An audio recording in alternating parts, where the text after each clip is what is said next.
भिन्न भिन्न आहे, पण जन्माला आलेल्या प्रत्येक व्यक्तीला दुःख भोगावं लागतं, संसार करावा लागतो, पाप पुण्य हे करावं लागतं. कारण माऊली महावैष्णव ज्ञानोबराय काय म्हणतात, आदर्श मुलांनु संततानी कर्मानुबंधीन मनुष्य लोके. जन्माला आला, मनुष्य लोकांमध्ये जन्माला आला म्हणजे कर्म करावं लागतं, पाप करावं लागतं, पुण्य सुद्धा करावं लागतं गड्या. मग आपण सगळेजण इथे येतो, कशा करता येतो? देवी मातेचं दर्शन घेतो, देवी मातेची आरती करतो. कशा करता? सुख मिळावं म्हणून का दुःख मिळावं म्हणून? कशा करता? सुख मिळावं म्हणून करतो. पण प्रत्येक माणसाला मनुष्य लोकांमध्ये जन्माला आला म्हणजे दुःख भोगावं लागतं, पाप करावं लागतं, पुण्य सुद्धा करावं लागतं. कारण माणूस जसं कर्म करतो तसं भोग हे माणसाला भोगावे लागतात. केले कर्म झाले त्याची भोग आले. जसं माणूस कर्म करतो तसं भोग हे माणसाला भोगावे लागतात. मग आपण इथे येतो कशा करता? देवी मातेनं आपल्याला आपलंसं करावं, आपली भक्ती तिच्यापर्यंत पोहोचावी, आपल्याला सुख मिळावं, समाधान मिळावं, याच्याकरता आपण इथे येतो गड्या. मग मला एक सांगा, जगद्गुरु तुकोबाराय काय म्हणतात की देवाला आपलंसं करून घ्या. आपण इथं कशा करता येतो? सुख मिळवण्याकरता इथे येतो. मग जगद्गुरु तुकोबाराय अगदी सोप्या भाषेत सांगतात की देवाला आपलंसं करा. देवाला आपलंसं केल्यानंतर काय होईल? आपल्या जवळ सुख येतील. आपुला तो एक देव करून घ्यावा, तेने विन जीवा सुख नो हे. देवाला आपलंसं केल्याशिवाय जीवनात सुख भेटू शकतच नाही. कारण आपल्याला सुख देणारा, दुःख देणारा सगळं कोण करतो? देव करतो. त्याच्या सत्तेशिवाय काहीच होऊ शकत नाही. अरे तो आपल्याला चालायला, बोलायला, हलायला, डोलायला, बघायला, ऐकायला शिकवतो. तो जगाचा बाप आहे गड्या. त्याच्या सत्तेशिवाय झाडाचं पान सुद्धा हलू शकत नाही. तुझिया सत्तेने वेदाशी बोलणे, सूर्याशी चालणे, तुझिया सत्ते ऐसा तू समर्थ ब्रह्मांडाचा धनी. म्या बोलविल्या वेद बोले, म्या चालविल्या सूर्य चाले. चाले हे शरीर कोणाची असत्ते, कोण बोलविते हरिवीन. देखवी ऐकवी एक नारायण. आपल्याला चालायला, बोलायला, हलायला, डोलायला, बघायला, ऐकायला शिकवतो. तो जगाचा बाप आहे गड्या. मग त्याच्या सत्तेशिवाय झाडाचं पान सुद्धा हलू शकत नाही. मग त्याच्याशिवाय आपल्याला सुख सुद्धा भेटू शकत नाही. त्याला आपण आपलंसं केलं ना, आपल्या जवळ दुःख येऊ शकत नाही. एरती माईके दुःखाची जनती, नाही आदि अंती अवसान. आपल्या जवळ दुःख यायला दुःखांना अवसानच घावत नाही, दुःख येऊ शकत नाही. पण कधी आपण देवाच्या नावाची पिसं लावून घेतल्यानंतर, त्या गोविंदाच्या नावाचं जप केल्यानंतर, त्या देवाचं नामस्मरण केल्यानंतर आपला कधीच नाश होणार नाही. आपला अविनाश झाल्याशिवाय राहणार नाही. अविनाश करी आपोलिया ऐसे, लावे मना पिसे गोविंदाचे. मग बघा महाराज काय म्हणतात, माणूस किती वर्ष जगला, किती वर्ष राहिला याला किंमत नाही, तो जगला कसा याला किंमत आहे गड्या. मग आता मला सगळ्यांनी एका साध्या आणि सोप्या प्रश्नाचं उत्तर द्या. माणसानं जगावं का मरावं? माता माऊल्या बोला, काय करावं? जगावं. वरून काय 200 वर्ष आयुष्य घेऊन आलाय का? देवाने आयुष्य किती वर्ष दिलं? या देहाची गॅरंटी काय? एकदा का त्या देवाचं बोलवून आलं की ही देहरूपी खोली खाली करून जायचंय. जाणार आहे बाबा, हे जाणार आहे. हे जग आहे असं इथं राहणार आहे.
जाईल जाईल त्याशी काळोबा खाईल. कधीतरी हा देह जाणार आहे बाबा, कधीतरी आपल्याला काळाच्या तोंडात जावं लागणार आहे. काळ कधीतरी आपल्याला घेऊन जाणार आहे, खाऊन टाकणार आहे. मग कशाची चिंता करायची नाही, कारण चिंतन करायचं कारणच नाही ना. कारण जन्म मिळाला तसा मृत्यू सुद्धा फुकट मिळणार. राहणार आहे, जन्म जया मृत्यू तया. कारण हे असंच चालत आलंय आणि असंच चालत राहणार आहे. जन्माला आलेल्या प्रत्येक व्यक्तीला जावं लागतं, प्रत्येकाला मरावं लागतं. कारण बघा, उपजे ते नाशे, नासे ते पुनरपी दिसे, हे घटिका यंत्र जैसे परिभ्रमेगा.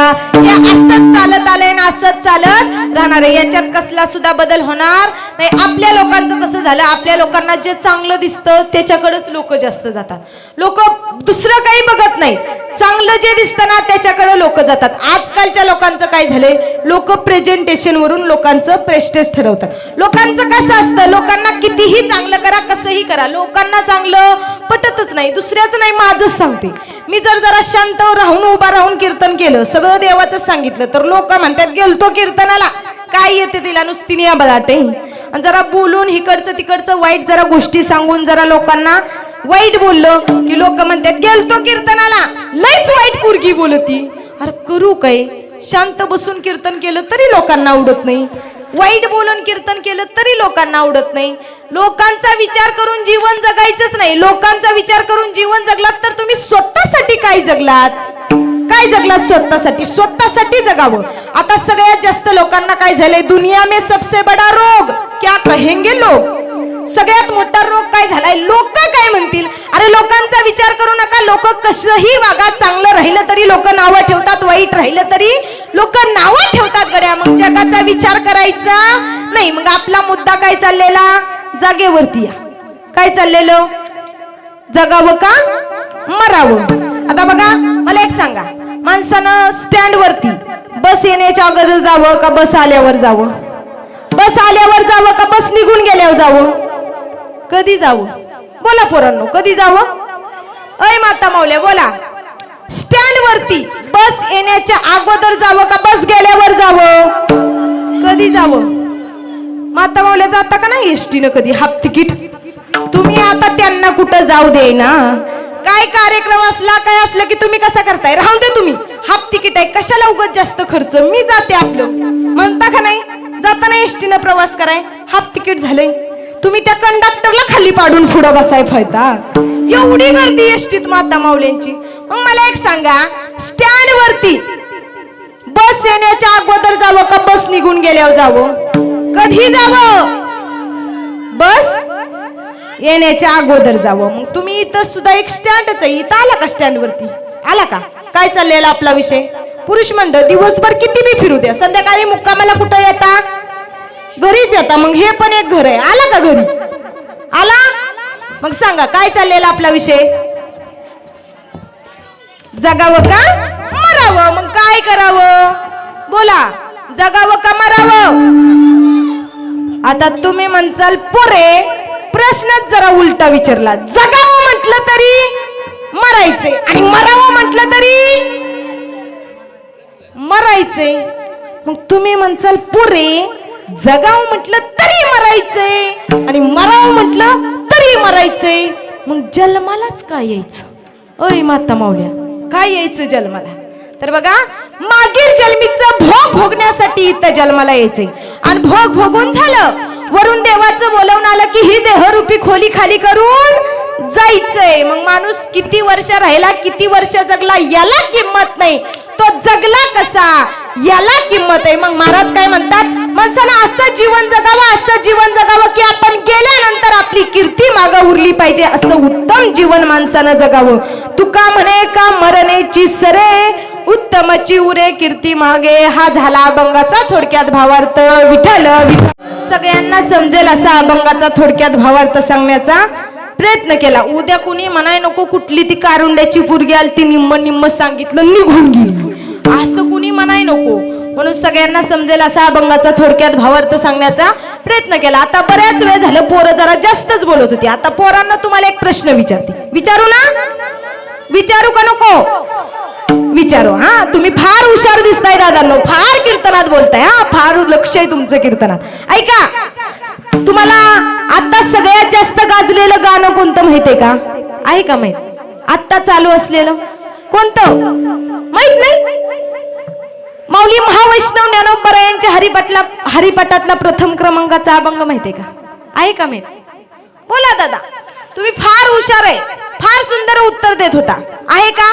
माता माऊल्यांचा आवाज येत नव्हता, पण तुमचा आवाज अगदी माझ्या कानाच्या वरून चालला होता, इतक्या जोरात बोलत होता. बोला, आहे का? बरं जाऊ द्या. बघा महाराज काय म्हणतात की देवाला आपलंसं कडागऱ्या. जगद्गुरु तुकोबराय देवाच्या समोर उभा आहे. देव जगाचा बाप, विश्वाचा मालक, पंढरीश पांडुरंग परमात्मा विटेवरती कर कटेवरती हात देऊन उभा राहिलेला आहे. आणि जगाच्या बापासमोर माझे जगद्गुरु तुकाराम महाराज उभा राहिलेले. ते गळ्यामध्ये विनय, हातामध्ये चिपळे आणि मुखामध्ये जगाच्या बापाचं अखंडपणे नामस्मरण चालू आहे. आणि ते जगद्गुरु तुकोबरायांच्या बाबतीत विचार केला ना दादा, तर जगाचा संसार सुखाचा व्हावा म्हणून स्वतःच्या संसाराची राख रांगोळी केली. घरावरती तुळशी पत्र वाहिलं. स्त्री अन्न करून मेली. अरे जगद्गुरु तुकोबरायांची पत्नी मेली, तरी पण जगद्गुरु तुकोबराय काय म्हणतात? बरे झाले देवा निघाले दिवाळे. बढिया दुष्काळे पिडा गेली, बढिया दुष्काळे पिडा गेली, बढिया दुष्काळे पिडा गेली, बढिया दुष्काळे पिडा गेली. बरे झाले देवा निघाले दिवाळे, बरे झाले देवा निघाले दिवाळे, बढिया दुष्काळे पिडा गेली, बढिया दुष्काळे पिडा गेली. बरे झाले देवा निघाले दिवाळे, बरे झाले देवा निघाले दिवाळे, बढिया दुष्काळे पिडा गेली, बढिया दुष्काळे पिडा गेली.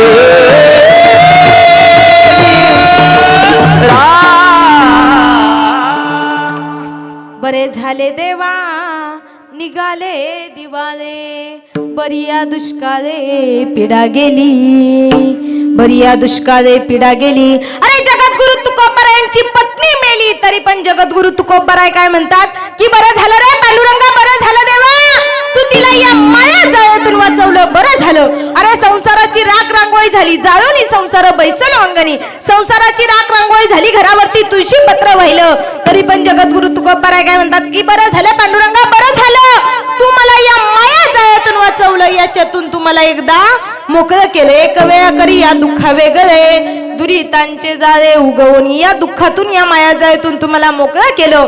जगाचा बाप, विश्वाचा मालक, पंढरीश पांडुरंग परमात्मा विटेवरती करकटेवरती हात देऊन उभा राहिलेला आहे.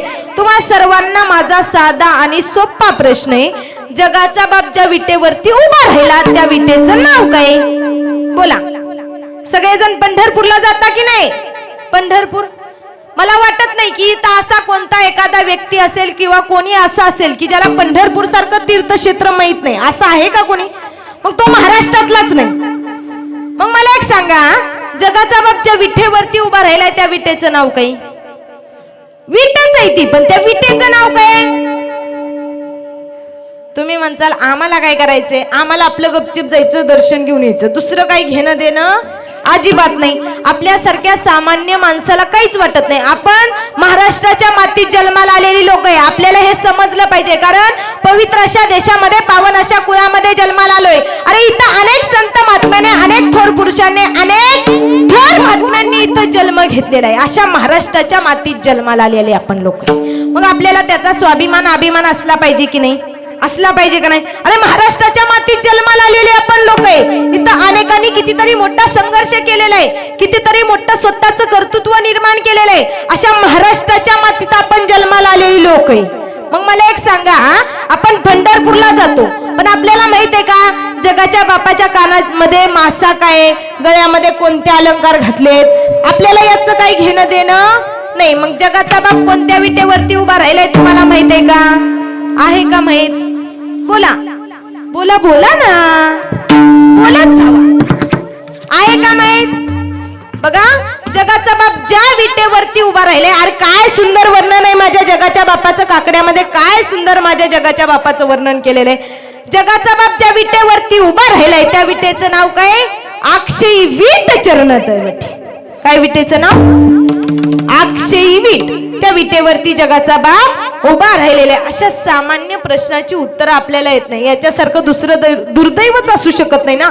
आपण महाराष्ट्रात जन्माला आलेली माणसं आहे ना. आपल्याला आपला जगाचा बाप ज्याच्या सत्तेशिवाय झाडाचं पान हलू शकत नाही असा पंढरीश पांडुरंग परमात्मा ज्या विटेवरती उभा राहिलाय त्याचं नाव आपल्याला माहित नाही गड्या. मग बघा असे जगद्गुरु तुकोबाराय देवाला काय म्हणतात की त्या देवाला आपलंसं करा. देवाला आपलंसं केल्याशिवाय सुख भेटणार नाही. अनेक संत महात्म्यांनी एवढं नामस्मरण केलं, एवढी भक्ती केली, पण तरी सुद्धा देव त्यांचा सहजासहजी झाला नाही. देव त्यांना सहजासहजी भेटला नाही. अरे नामदेवराय दररोज जगाच्या बापासमोर यायचे, दररोज जगाच्या बापाला नामस्मरण करायचे, जगाच्या बापाला नैवेद्य दावायचे. बघा कधी कधी माणसाने अज्ञानी असावं, प्रमाणापेक्षा जास्त ज्ञान माणसाला असूच नाही. बघा ते 10 वर्षाचं लेकरू, 10 वर्षाचे नामदेवराय, जगाचा बाप विश्वाचा मालक पंढरीश पांडुरंग परमात्मा विटेवरती करकटेवरती हात देऊन उभा राहिलेला होता. आणि हे 10 वर्षाचं लेकरू, 10 वर्षाचे नामदेवराय जगाच्या बापासमोर आले आणि जगाच्या बापाला एक म्हटले खा म्हटल्याबरोबर जगाचा बाप रडला होता गड्या.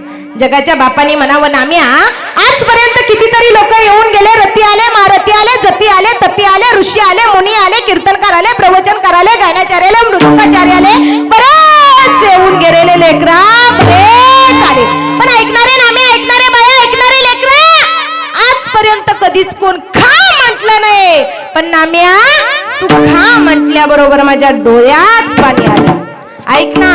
बघा माणसानं कधी कधी अज्ञानी असावं. 10 वर्षाचं लेकरू जसं जगाच्या बापाला खा म्हटलं तसं आपण 9 दिवस माझ्या आईची, माझ्या देवी मातेची आरती करतो, दररोज प्रसाद आणतो, नैवेद्य आणतो. पण माता माऊल्या पुरुष मंडळ अंतकरणापासून मनापासून आपण देवी मातेला खा म्हणतो का? बोला, म्हणतो का खा? आपल्यावरती आरती ओवाळायचा नंबर असेल किंवा आपल्याकडे प्रसाद असेल तर आपण अंतकरणापासून देवी मातेला खा म्हणत नाही, अंतकरणापासून प्रसाद दाखवत नाही. माझी देवी माता खाईल का हो? खाईल का? कारण माझ्या देवी मातेला सुद्धा अंतकरणातलं प्रेम आवडतं, अंतकरणातली भक्ती आवडतो, अंतकरणातल्या प्रेमाची माझी देवी माता भुकेलेली आहे. कारण अंतरीची घेतो गोडी, पाहे जोडी भावाची. आता तुम्ही म्हणसाल भावाची म्हणजे कसल्या भावाची? मावस भावाची, चुलत भावाची का भाव भावाची? इथं भावाची म्हणजे तसल्या भावाची नाही, भाव म्हणजे श्रद्धा. इथं काय म्हटलंय? श्रद्धेची. आता श्रद्धा म्हटल्यावर लोकांना नको ते आठवतं, श्रद्धेची म्हटलंय मी, अंधश्रद्धेची नाही. आता लोक नको त्या अंधश्रद्धा करतात. लोकांचं काय झालंय, जो देव खरा आहे त्या देवाकडे जास्त लोक लक्ष देत नाही, जो देव खोटा आहे त्याच्याकडे लोक जास्त पळतात, असं लोकांचं झालंय. मग बघा आपण देवी मातेला अंतकरणापासून खा म्हणत नाही, तशी देवी माता खात नाही, कारण आपण तेवढं ज्ञान आहे. आपण काय म्हणतो, अरे मूर्ती कुठं जेवण करत असते का? मूर्ती कुठं खात असते का? आपण म्हणतो देवी मातेला आरती करतो, आराधना करतो, पूजा करतो, भक्ती करतो, प्रसाद दाखवतो, नैवेद्य दाखवतो, पण आपण खा म्हणत नाही गड्या. कारण आपल्याला कळून चुकलेलं असतं की ही खात नाही. पण 10 वर्षाचं लेकरू आहे, अज्ञानी आहे, त्याला ज्ञान नाही, त्याला समजत नाही. ते 10 वर्षाचं लेकरू म्हणतंय की देवा मी आणलेला नैवेद्य तुला ग्रहण करावा लागेल. देव म्हटले अरे नाम्या तू आणलेला नैवेद्य मी ग्रहण केला असता, पण ऐकणारे लेकरा, ऐकणारे बाळा, मी जर नैवेद्य खाण्यासाठी विटेवरून खाली उतरलो तर माझ्या जागी कोण उभं राहणार? नामदेवराय म्हटले पांडुरंगा एवढंच आहे ना, तुझ्या जागेवरती कोण उभं राहणार? तर तुझ्या जागेवरती हा तुझा नाम्या उभा राहतो. बघा कोण कुणाला कुणाचं पद, कुणाची जागा देत नाही. उगाच फिरत फिरत आपल्या गावामध्ये आमदार साहेब आले. कोण आले? बोला पुरुष मंडळ, कोण आले? आमदार साहेब आले. आणि उगाच आपण आमदार साहेबांपाशी जायचं आणि म्हणायचं आमदार साहेब, ओ आमदार साहेब, मी काय म्हणतोय, ही तुमची गाडी आहे ना ती खूपच भारी आहे, 2 दिवस तेवढी मला चालवाय द्या. दिल का आमदार? अय दिल का? देणार नाही. पण समजा दिलीच, परत 2 दिवसांनी म्हणायचं आमदार साहेब, आमदार साहेब, मी काय म्हणतोय, हा तुमचा बंगला खूप भारी आहे, 2 दिवस तेवढं मला बंगल्यात राहू द्या. दिल का? राहू देणार नाही. पण समजा दिलंच, विठ्ठल विठ्ठल चालवाई दिली, बंगल्यात पण राहून दिलं. आणि 3ऱ्या दिवशी म्हणायचं आमदार साहेब, ओ आमदार साहेब, मी काय म्हणतोय, ही तुमची गाडी खूप भारी आहे, 2 दिवस चालवाई दिली, हा तुमचा बंगला खूप भारी आहे, 2 दिवस त्यात राहून दिलं. आता मी काय म्हणतोय, हे तुमचं आमदार पद आहे ना ते लयच भारी आहे, 2 दिवस तेवढं मला वापराय द्या. अय पुरुष मंडळ दिल का? आमदार देणार नाही. कोण कुणाला कुणाचं पद कुणाची जागा देत नाही. आमदार म्हणाल मीच पैसे वाटून मॅडमच्या अंबाबाईच्या कृपेनं झालू आणि तुला कुठनं देऊ. कोण कुणाचं कुणाला पद कुणाची जागा देत नाही गड्या. पण देव भक्ताला आपली जागा सुद्धा देतो आणि भक्ताची जागा सुद्धा घेतो गड्या. असं म्हटल्यानंतर नामदेवराय म्हटले पांडुरंगा हे विठ्ठला एवढंच आहे ना, तुझ्या जागेवरती कोण उभं राहणार? तर तुझ्या जागेवरती हा तुझा नाम्या उभा राहतो. जगाचा बाप विश्वाचा मालक पंढरीश पांडुरंग परमात्मा विटेवरून खाली उतरला आणि त्या जागेवरती जाऊन नामदेवराय उभा राहिले. नुसते उभा नाहीत राहिले, विटेवरती उभा राहिले, गरकट्यावरती हात दिला आणि त्या 10 वर्षाच्या लेकरानं 10 वर्षाच्या नामदेवरायानं आणलेला नैवेद्य हातीचा मूर्ती जे नैवेद्य हातीचा मूर्ती जे नैवेद्य हातीचा मूर्ती जे नैवेद्य हातीचा मूर्ती जे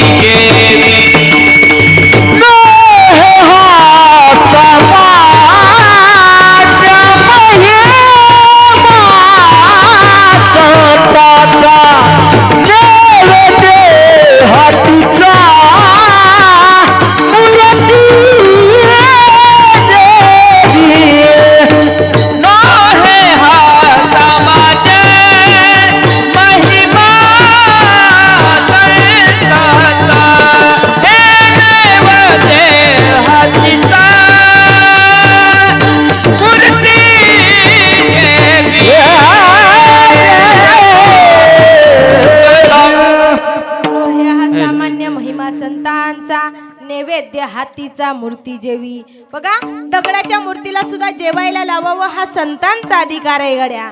मग बघा त्या संतांना सुद्धा देव सहजासहजी भेटला नाही, सहजासहजी देव आपलासा झाला नाही. मग तुम्हा आम्हाला होईल यात काही नवलय का? सहजासहजी होईल का? आणि देव दिसतो का? देव आहे का नाही? देव आहे का? देव आहे हृदयामध्ये शोधून पाहे हृदयामध्ये शोधून पाहे हृदयामध्ये शोधून पाहे देव आहे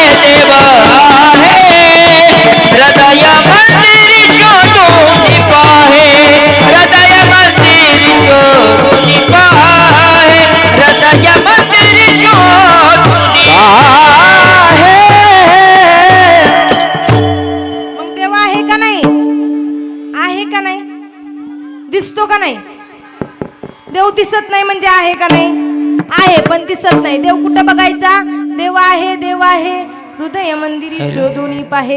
बघा आपल्या सगळ्यांच्या अंतकरणामध्ये हृदयामध्ये देव आहे, पण देव दिसत नाही. कारण देव पाहायची गोष्ट नाही, देव अनुभवायची गोष्ट आहे. पण आपल्याला देव दिसणारच नाही, कारण आपल्याला चांगल्या गोष्टी दिसत नाही, आपण चांगलं बघत नाही. तर आपल्याला कसं देव भेटेल ना? आपल्याला चांगलं बघायची सवयच नाही, आपण चांगलं बघतच नाही. आपल्याला काय वाटतं? आपलं चांगलं झालं म्हणजे बाद झालं. आपण लोकांना नावच ठेवतो, आपल्याला दुसऱ्याचं चांगलं झालेलं बघवतच नाही. असंच माझं एका ठिकाणी कीर्तन होतं आणि कीर्तन झाल्यानंतर एक दादा माझ्यापाशी आलं आणि मला म्हटलं ताई लय पोटात दुखतंय. मी म्हटलं दादा तुमच्या पोटात दुखतंय, तुम्ही माझ्याकडे कशाला आला? डॉक्टरांकडे जावा. दादा म्हटले नाही ताई मी बरेच दवाखाने केले, बऱ्याच डॉक्टरांकडे जाऊन आलो, पण माझ्या पोटातच दुखायचं थांबना. मी म्हटलं दादा तुमच्या पोटात दुखतं ना, तुम्ही मुंबईला जावा, पुण्याला जावा. ते म्हटले नाही ताई मी बऱ्याच ठिकाणी जाऊन आलो, पण माझ्या पोटातच दुखायचं थांबना. मी म्हटलं दादा मला एक सांगा तुमच्या नक्की पोटात कधीपासून दुखतंय? हे म्हणाले 6000च्याने जावा 20 लाखाचा बंगला बांधला का नाही तेव्हापासून माझ्या पोटात दुखतंय. मी म्हटलं तुम्ही 40 लाखाचा बांधा म्हणजे तुमच्या पोटात दुखायचं राहील. म्हणजे आपल्याला दुसऱ्याचं चांगलं झालेलं बघवत नाही. मग आपल्याला देव भेटेल का? भेटेल का? 9 दिवसच नुसते आपण देवी मातेची प्रार्थना केली, आराधना केली, आरती केली म्हणजे देवी माता आपल्याला प्रसन्न होईल का? होईल का? होणार नाही. कारण आपण आयुष्यभर तिची भक्ती केली पाहिजे, तिची पूजा केली पाहिजे, तिची आरती केली पाहिजे, तर आपल्याला ती प्रसन्न होणार आहे. आणि हीच देवी माता आपल्याला फक्त दिसते, पण आपल्या घरातल्या सुद्धा देवी आहेत, त्यांना सुद्धा कधी विसरू नका.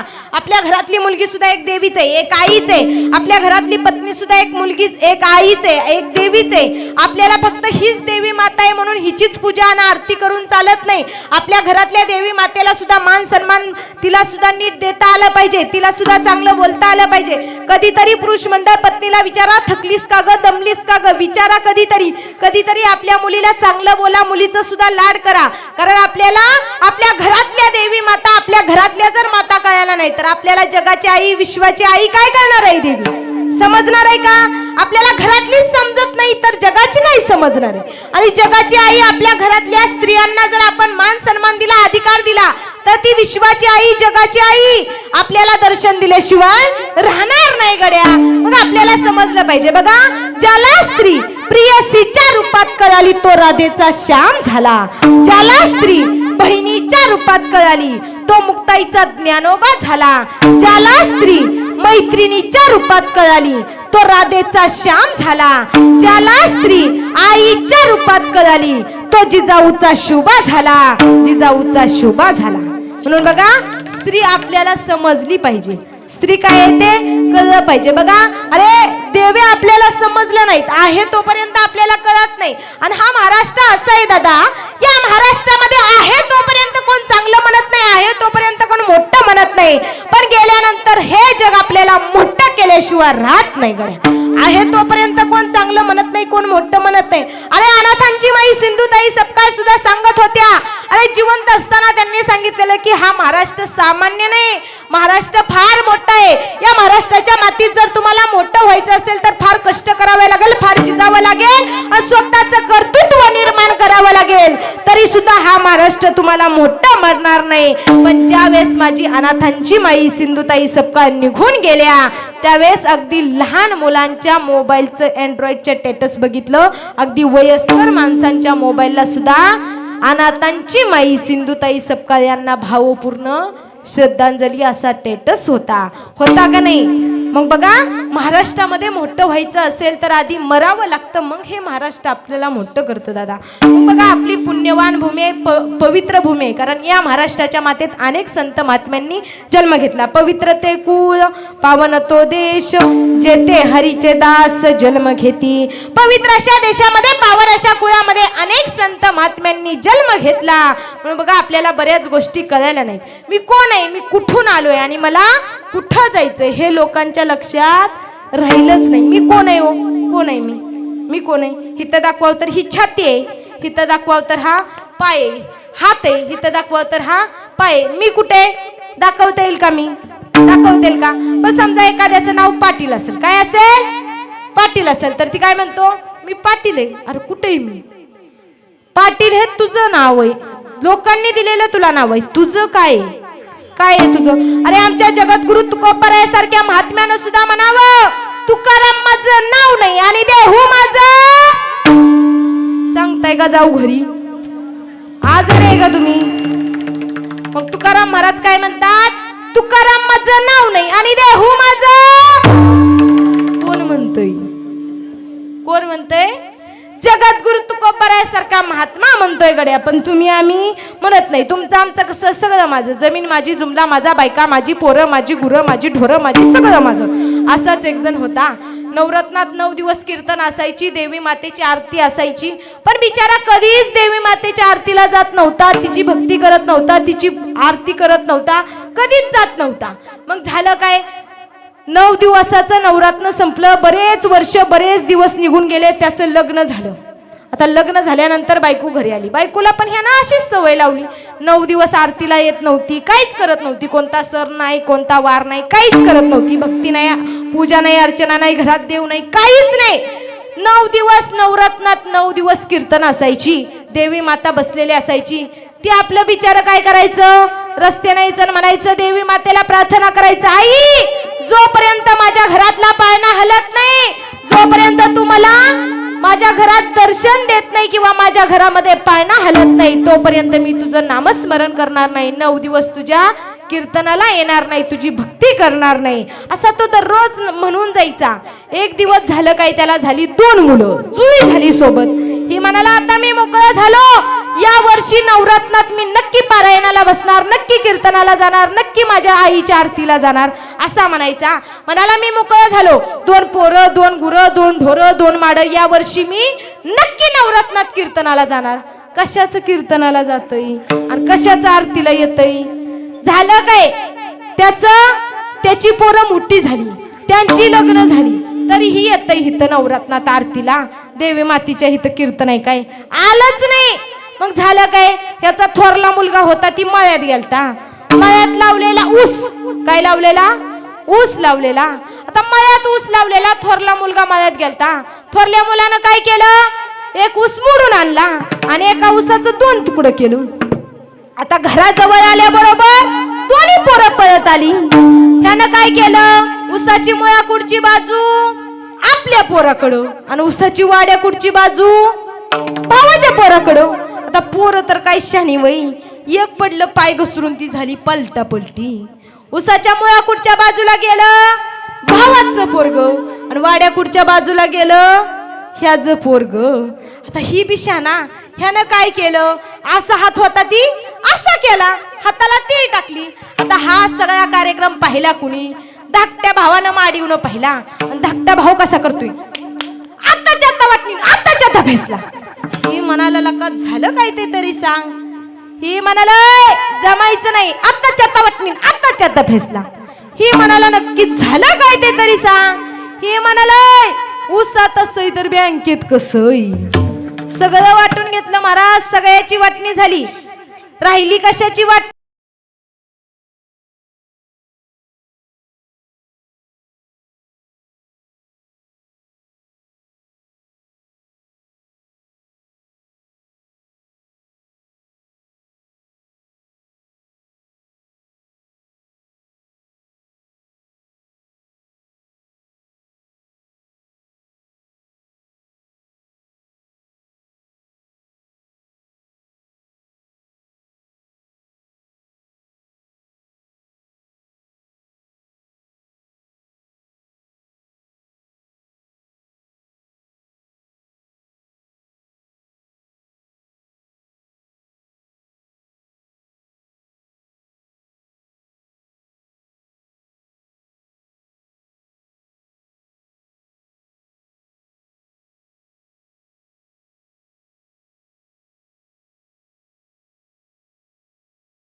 तरी आता तरी समजलं का? कळो येईल अंतकाळी प्राण प्राणाच्या वेळी. बघा कधीच कळणार नाही. जो वेळेस तुझा प्राण जाईल ना त्यावेळेस तुला कळेल. माझ्या देवी मातेनं त्याला सांगावं, बाबा तुला समजलं नाही, हा देह जोपर्यंत चांगला होता तोपर्यंत तू फक्त माझ्या दारातून निघून गेला. पण कधीच माझ्या दारामध्ये चांगलं नामस्मरण चालू असताना, माझी आरती चालू असताना तू तिथून निघून गेला, पण माझ्या दारामध्ये आला नाही. अरे तू क्षणभर जरी माझ्या दारामध्ये आला असताना दादा, तर तुला मुक्ती मिळाल्याशिवाय राहिली नसती. कारण देवाच्या दारामध्ये फक्त किती या, तुम्ही क्षणभरच या. क्षण घडता साताचे संगती, तेने होय शांती शांती बाबा. क्षण घडता संताचे संगती, तेने होय शांती, तेने होय शांती फक्त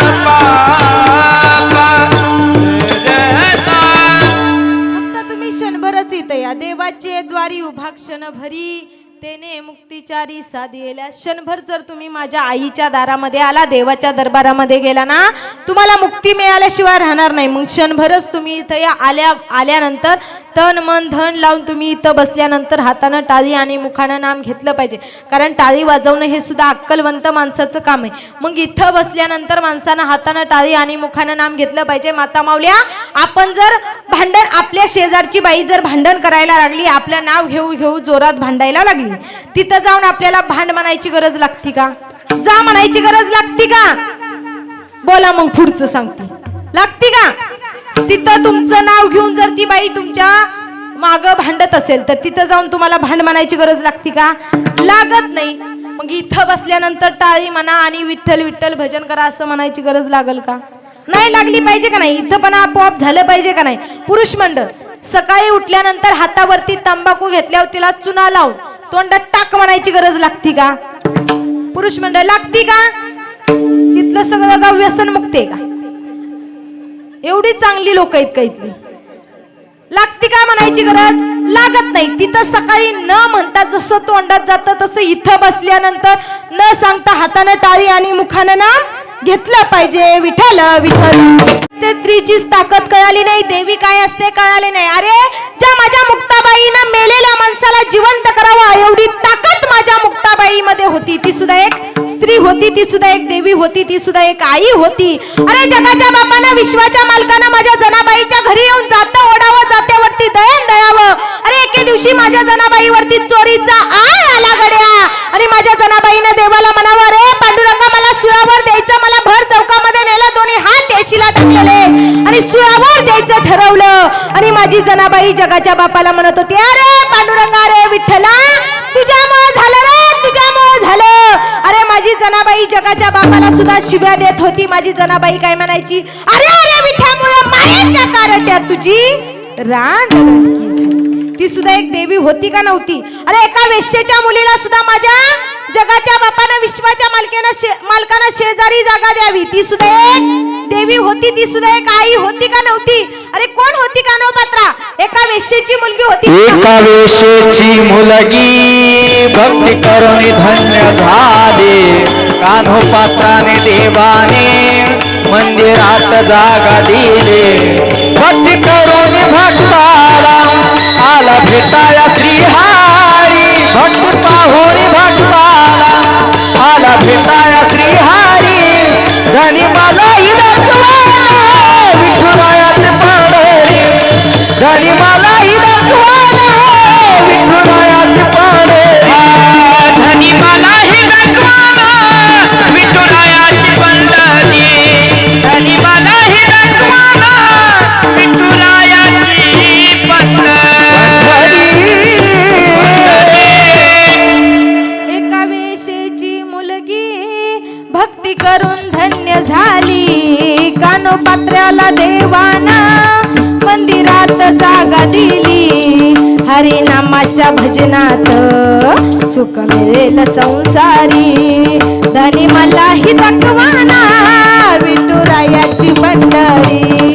धनी मलाही दाखवाना विठुरायाची पंढरी. बघा, एका वेश्येच्या मुलीला सुद्धा देवानं कुठं जागा दिलेले, शेजारी जागा दिलेली. अरे माझी कानोपात्रा फार धन्य आहे, धन्य कानोपात्र आहे, फार धन्य आहे. अरे माझ्या कानोपात्रेला माऊली महावैष्णव ज्ञानोबरायांना भेटण्याची फार इच्छा होती, पण भेट होत नव्हती. एके दिवस माझी कानोपात्रा फिरत फिरत आळंदीमध्ये आली आणि माझ्या माऊली महावैष्णव ज्ञानोबरायांची भेट घेतली. अरे काय आनंद झाला असावा. त्या मुलीला माहित नव्हतं आपला बाप कोण आहे. एका वेश्येची मुलगी होती. कधी एकेकाळी पंढरपूरमध्ये जावं, पांडुरंगाचं दर्शन घ्यावं, पंढरपूरला पांडुरंगाचं स्वरूप पाहावं असं जरी वाटलं ना त्या मुलीला, इतकी सुंदर, इतकी गोरी, इतकी गोमती, इतकी देखणी कानोपात्रा होती, पण सगळी लोक तिला एका वेश्येची मुलगी म्हणून हिनवायची. फार वाईट वाटत होतं. फिरत फिरत ज्ञानोबरायांच्या दर्शनासाठी आली. माऊलीनं सांगितलं, हे बघ बाई, वाटल ते झालं तरी तुला तुझा उद्धार करायचाय. लोकांनी कितीही नावं ठेवू दे, लोकांनी तुला कितीही वाईट म्हणू दे, लोकांनी तुला नाही मंदिरात जाऊन देऊ दे, पण गाभाऱ्यामध्ये माझ्या जगाच्या बापाचं नामस्मरण कर, तुझा उद्धार झाल्याशिवाय राहणार नाही. अरे माझ्या कानोपात्रेनं माऊली महावैष्णव ज्ञानोबरायांचं आळंदीमध्ये दर्शन घेतलं आणि तिथून आली आणि पंढरपूरमध्ये माझ्या देवाचं स्वरूप दरवाजातून पाहिलं. इतकं सुंदर, इतकं स्वरूप देखणं होतं आणि माझी कानोपात्रा जगाच्या बापाला म्हणती, देवा तू किती सुंदर आहे, किती गोड आहे देवा, मी आज पवित्र झाले, मी आज पुण्यवान झाले की पांडुरंगा तुझं एवढं सुंदर सावळं रूप मला बघायला भेटलं गड्या. अशी माझी कानोपात्रा जगाच्या बापाला म्हणत होती. गळ्यामध्ये विणा असायचा, एका हातामध्ये चिपळे असायच्या, पायामध्ये घुंगरं बांधलेली असायची आणि माझी कानोपात्रा मंदिराच्या गाभाऱ्यामध्ये माझ्या पांडुरंगाचं नामस्मरण करत बसायची. एके दिवशी राजाचे शिपाई आले आणि राजाच्या शिपायांना पाहिलं की इतकी सुंदर, इतकी देखणी, इतकी गोमटी मुलगी आहे आणि ही गाभाऱ्यामध्ये नृत्य करते. जाऊन राजाला सांगितलं. राजाला वाटलं की राजा म्हटलं, अरे वेड्यानो, ती स्त्री सुंदर, इतकी देखणी मुलगी आहे ना, तिला सांगा की तुला इथं गाभाऱ्यामध्ये नाचण्याचा अधिकार नाही, तुला राजाच्या राज दरबारामध्ये नाचण्याचा अधिकार आहे. गेले कानोपात्रेच्या पाठीमागं ते शिपाई गेले आणि कानोपात्रेला सांगितलं. कानोपात्रा म्हटली, मी यायला तुमच्या सोबत तयार आहे, पण मी माझ्या देवाची जागा सोडून येऊ शकत नाही, मला इथं माझ्या पांडुरंगाचं नामस्मरण करायचंय, मला माझा उद्धार करून घ्यायचं. शिपायांनी तिचं ऐकलं नाही. शिपाई पुढं, कानोपात्रा समोर पळती, शिपाई मागं पळताय. इतकी पळत होती, इतकी पळत होती. पळत पळत माझी कानोपात्रा देवापाशी गेली आणि देवाच्या चरणावरती स्वतःचं मस्तक ठेवलं आणि तिथं स्वतःचा प्राण सोडला. बघा, मृत्यू झाला तरी तिथली जागा सोडली नाही. ती कानोपात्रा, ती सुद्धा एक देवी होती, एक स्त्री होती, एक माता होती. ती आपल्याला कळाली का? कळाली का? अरे छत्रपती शिवाजी राजांचं स्वराज्य निर्माण व्हावं यासाठी ज्यांनी अट्टास केला, एवढं सगळं निर्माण केलं. ती माझी जिजाऊ मासाहेब, ती सुद्धा एक देवी होती, ती सुद्धा एक आई होती. अरे या समाजाकडे पाहिलं, या समाजातल्या लोकांकडे पाहिलं, माझ्या जिजाऊ मासाहेबांना कळून चुकलं की या समाजामध्ये वाईट कार्य होत आहे. जिजामातांना सहन झालं रे. मग माझ्या जिजामातेंची पुण्याई फळाला आली आणि जिजामातेनं सह्याद्रीच्या कडेवरती भवानी माता येऊन स्थिरावलेली आहे आणि माझ्या जिजाबाईंना माझ्या भवानी मातेच्या समोर पदर पसरलेला आहे आणि माझ्या भवानी मातेला माझी जिजाऊ मासाहेब काय म्हणती, अगं माते, या समाजामध्ये एवढा अन्याय होतोय, अत्याचार होतोय, आया बहिणींची अब्रू माझ्या डोळ्यात देखत लुटली जाते, हा आता अन्याय अत्याचार मला सहन होत नाही. भवानी मातेला माझ्या मासाहेबांनी प्रार्थना केली आणि सांगितलं, माझ्या पोटी असा पुत्र जन्माला घाल की त्यांनी स्वतःसाठी नव्हे तर स्वराज्यासाठी काहीतरी करावं. अशी माझ्या जिजाऊ मासाहेबांनी त्या भवानी मातेसमोर प्रार्थना केली आणि माझ्या जिजाऊ मासाहेबांची पुण्याई फळाला आली. माझ्या जिजाऊची पुण्याई आली फळाला, माझ्या जिजाऊची पुण्याई आली फळाला. तो बापाचा बाप राजा शिवबा जन्मला, बापाचा बाप राजा शिवबा जन्मला. माझ्या जिजाऊची पुण्याई आली फळाला, माझ्या जिजाऊची पुण्याई आली फळाला. तो बापाचा बाप वाघ शिवबा जन्मला, तो बापाचा बाप वाघ शिवबा जन्मला. आज्ञा होती राजाची. आज्ञा कुणाची होती? अरे रायडा स्वरावरती टाळ टाळ चाल पकवाज एका तालात, टाळी वाजवा, टाळी सर्वांनी. अरे आपण महाराष्ट्राच्या मातीत जन्माला आलेली माणसं आहे, आपण छत्रपती शिवाजी राजांच्या महाराष्ट्रामध्ये जन्माला आले. सगळ्यांची एक टाळी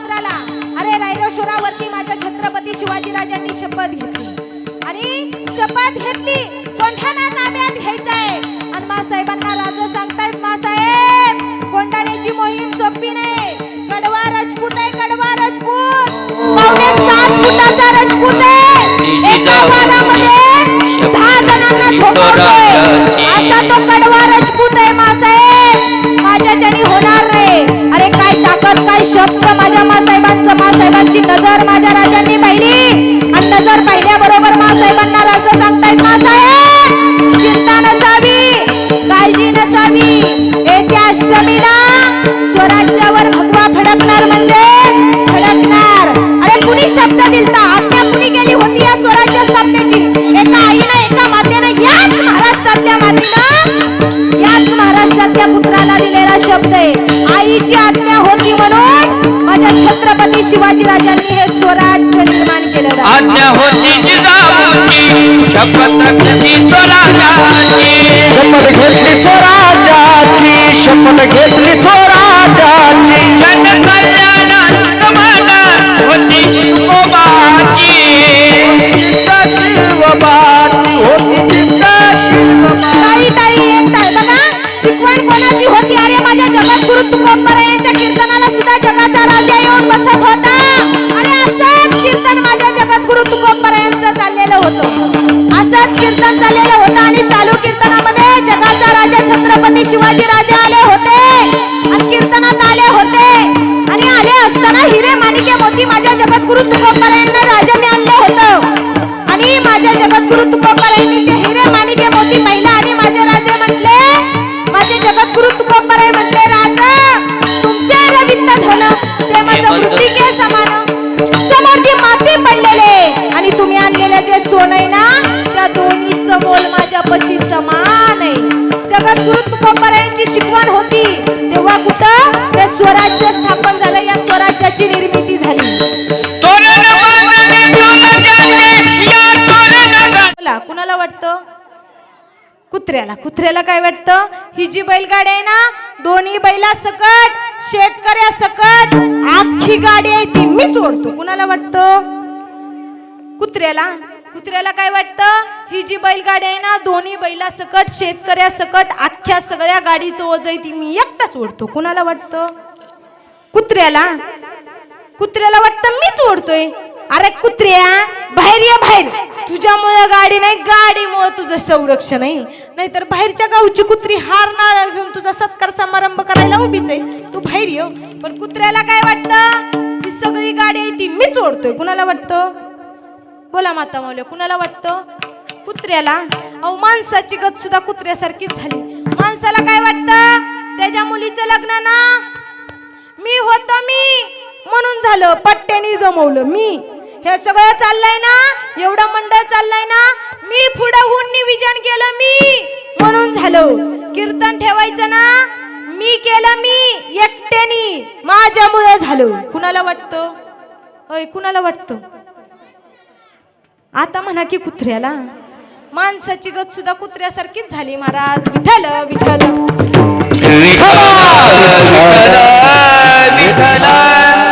माणसाला कोणत्या गोष्टीचा गर्व असतो काहीच आपलं नाही मग बघा अशी असणारी देवी माता ती कशी प्रगट झाली कशी निर्माण झाली ज्याच्यासाठी हा कार्यक्रम ठेवलाय त्याचं माणसाला महत्व माहीत असलं पाहिजे कसा माझ्या मातेचा जन्म झाला बघा एक राक्षस होता आणि त्या राक्षसाला त्रैलोक्यावरती ताबा मिळवला होता त्रैलोक्य त्याच्या हातामध्ये होतं असा राक्षस होता काय हो त्या राक्षसाचं नाव महिषासूर असा राक्षस होता त्याच्याकडे सगळं काही होतं सगळ्यांवरती त्यानं विजय मिळवला होता सगळ्या देवी देवतांना त्यांनी हरवलेलं होतं असा अन्याय अत्याचार होत होता सज्जनांना सुद्धा त्रास दिला जात होता अन्याय होत होता गोमातेची हत्या केली जात होते वेदशास्त्रांना पुरून टाकलं सगळ्यांना बाजूला काढलं आणि त्यानं वाईट वृत्ती चालू केली वाईट कृत्य चालू व्हायला लागलं एवढा अन्याय अत्याचार माझ्या पृथ्वी मातेला सहन नाही झाला मग माझ्या पृथ्वी मातेनं गोमातेचं रूप धारण केलं आणि माझी पृथ्वी माता सगळ्या देवी देवतांना पाहत होते पण त्या